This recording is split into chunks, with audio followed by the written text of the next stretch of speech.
안녕하십니까 동무님들, 장대세입니다. 세계 자동차 1대장 독일엔 그만큼 많고 많은 브랜드들이 있지만 그 중에서도 독일 국민들이 가장 사랑하는 차를 하나 꼽으라면 어디일까요? 바로 오늘 소개해드릴 폭스바겐인데요.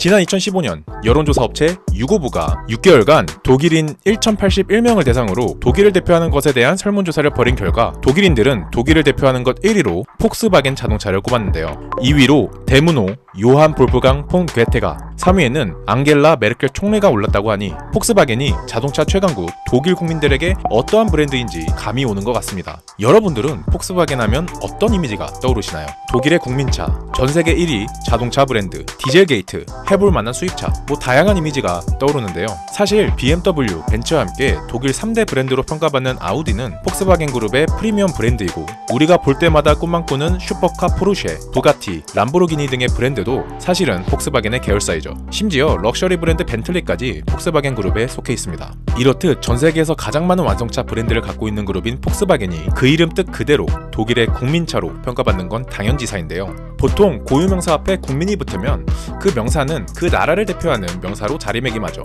마치 국민 MC 하면 유재석, 국민 여동생 수지, 국민고자, 심형처럼 말이죠.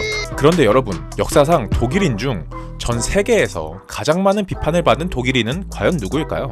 바로 히틀러이죠. 그런데 이렇게 세계 최악의 독재자로 평가받는 히틀러가 사실 독일은 물론 세계적으로 많은 사랑을 받고 있는 이 폭스바겐을 만들었다고 하면 믿으실 수 있으신가요?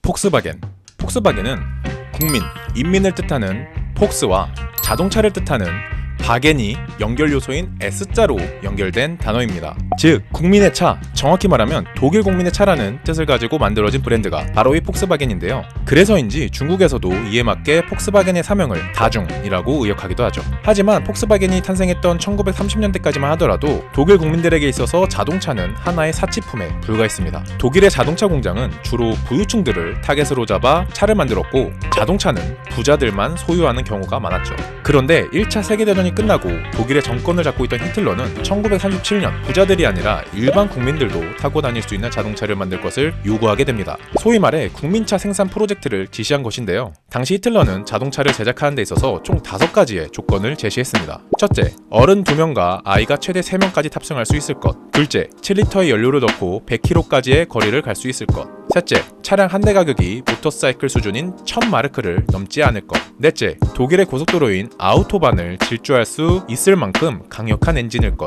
다섯째, 모든 부품은 신속하고 저렴하게 교체될 수 있을 것. 이거 듣기만 해도 모든 조건을 충족하기 어려워 보이는 5가지의 조건을 제시한 히틀러인데요. 하지만 반대로 생각해보면 모터사이클 가격 정도로 저렴하면서도 아우토반을 질주할 수 있을 만큼의 강력한 엔진과 거기에 어른 2명, 그리고 아이가 최대 3명까지 탑승할 수 있는 넉넉한 실내 공간을 갖춘 차를 실제로 개발만 할 수 있다면 그것은 곧 일자리 창출과 운송산업의 발전 등 독일 내수 산업의 빠른 발전뿐 아니라 당시 제2차 세계대전을 준비하던 히틀러에게도 이에 따른 국민들의 지지도가 상승하여 이보다 더 좋은 정책은 없었을 것입니다. 그래서 1937년 히틀러가 장악한 나치당의 독일 노동 전선이 폭스바겐의 모태가 되는 회사를 만들고, 당시 다임러 벤츠사의 수석 엔지니어인 천재 엔지니어 페르디난트 포르쉐에게 차의 제작을 의뢰하게 되는데요. 네, 그렇습니다. 포르쉐, 훗날 스포츠카의 대명사 포르쉐를 만든 천재 엔지니어인 페르디난트 포르쉐 박사가 히틀러의 명령을 받고 폭스바겐의 첫 차를 설계하게 되죠. 여기서 훗날 폭스바겐의 히트 모델 비틀에 사용된 각종 디자인과 기술이 개발되기도 합니다.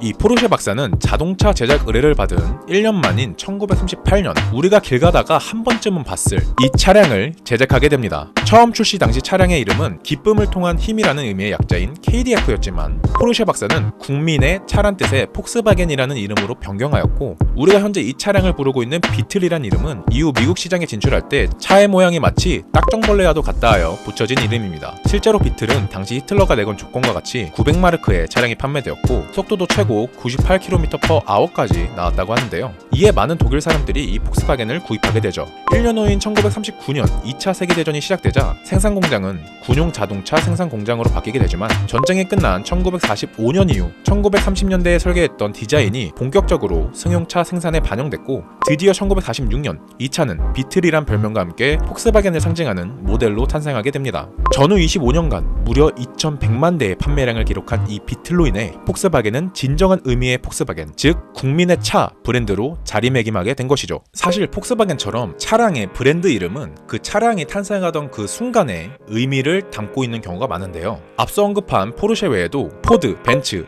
페라리, 토요타 등의 브랜드 이름이 모두 창업자의 이름인 반면 미국의 자동차 제조사 포드의 프리미엄 브랜드로 캐딜락과 함께 미국 프리미엄 자동차 브랜드인 링컨의 경우 1917년 캐딜락 출신 헨리 리랜드가 본인이 1864년에 직접 투표했던 에이브러햄 링컨 대통령의 이름을 따서 세우기도 했습니다. 한편 현대자동차의 현대의 경우에는 현대자동차 공업사의 오너였던 정주영 현대그룹 창업주가 1946년 4월 과거의 낡음과 대치되는 새로움의 의미와 함께 시대를 앞서가고자 하는 의지를 담아 이름을 만들기도 했습니다. 이처럼 차량뿐 아니라 사실상 모든 브랜드의 이름에는 그 브랜드의 아이덴티티와 말하고자 하는 가치가 담겨 있는데 국민의 차라는 뜻의 폭스바겐이 유대인을 학살하고 2차 세계대전으로 많은 사람들을 고통받게 한 히틀러에 의해 만들어졌다는 게 조금은 아이러니한 일인 것 같습니다. 오늘은 이렇게 국민의 자동차 그리고 현재 세계 최고의 자동차 그룹인 폭스바겐의 이름과 그 탄생의 비밀에 대해 알아보셨습니다. 저 장대세는 다음에 더 재밌는 자동차 콘텐츠와 함께 다시 돌아오겠습니다.